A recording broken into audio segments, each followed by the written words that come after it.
I would love to know what microphone she uses to record. She's a Shure. I know that.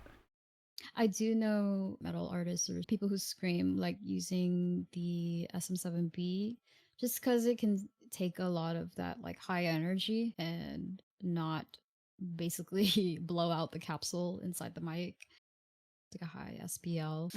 I remember when we were talking about microphones, you're like, you don't need a Shure. You really don't. Like, I wouldn't recommend getting super, super expensive audio equipment for somebody who's just starting out because it's a big investment, you know?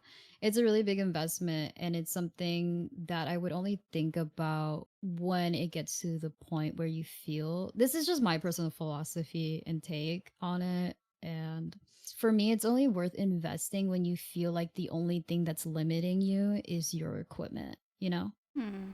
But otherwise, I think the time should be spent on like developing your craft and your skills, Yeah. and then making that investment because it is a really big investment, not only like the microphone but all the other things that come with it, like a preamp or audio interface, cables, headphones, mic stands, like all of this. It's a lot of money Oh is my what I'm god. saying. It's a lot of I money. I have a Blue Yeti, and then I have like the boom arm for the Blue Yeti, and like the pop filter and everything. That shit was expensive, just like that. Like, Yeah, exactly. And it works completely fine for what you're doing, you know? just wish I didn't have peaking. Right. And but peaking, that has to do with you can mitigate that with processing, like using limiters and compressors I've and tried so um hard, even with your. I remember you sat me down for like like what, technique.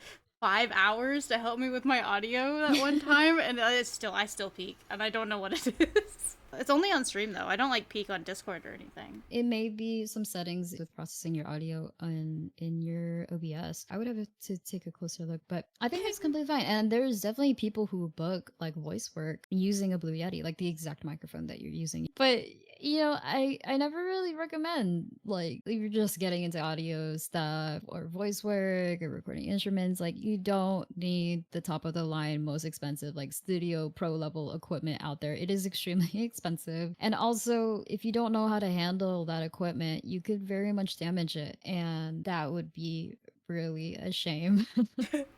Are to you speaking from to throw that money experience? down the drain. No, it's just like I've done work in studios and I've held microphones that are like tens of thousands of dollars and worked with, you know, equipment in studios that it's a lot of money in that room.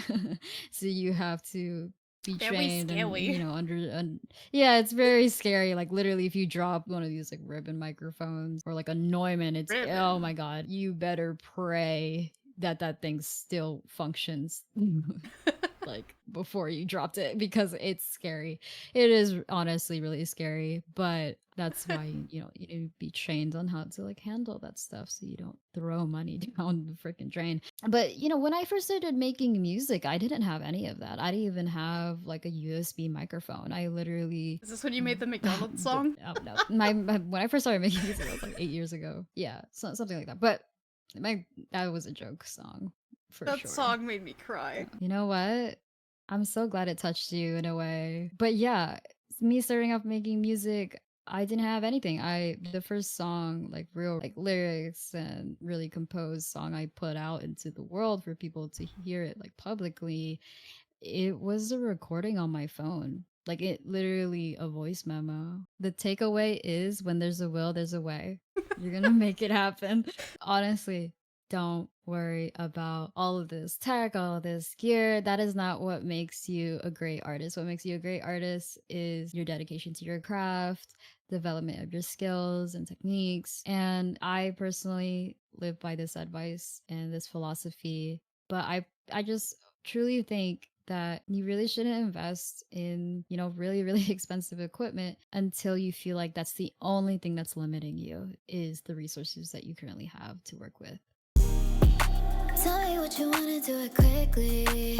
Did you take a liking to this or what? You got other options, but to pick me first.